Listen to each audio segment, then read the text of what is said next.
সকালে সবাই বেরিয়ে গেছে, এখন কটা পেঁয়াজ দিয়ে বড়া ভাজছি।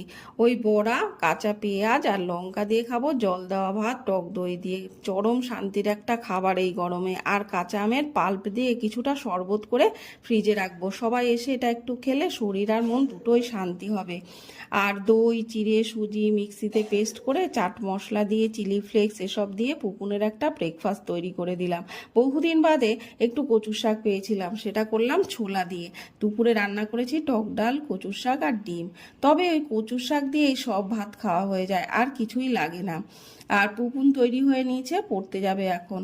আর এখন দুপুরবেলাতেও গেটে তালা দিয়ে রাখতে হচ্ছে। এই যে হাতের সামনে যে কটা আম ছিল সব নিয়ে গেছে, কেউ নিজের ভেবে। আর নিচে এদের একটু খেতে দিয়ে দিলাম। এভাবেই দিনের শেষ। সন্ধে হয়ে গেল, দরজায় সব জল দিয়ে সন্ধে দিয়ে দিলাম, ঘরটা একটু ঝাড় দিয়ে দিলাম উপরে এসে। আর পুপুন আনলো রাতে আঙ্কেল চিপস। চিপসের দুনিয়া প্রথম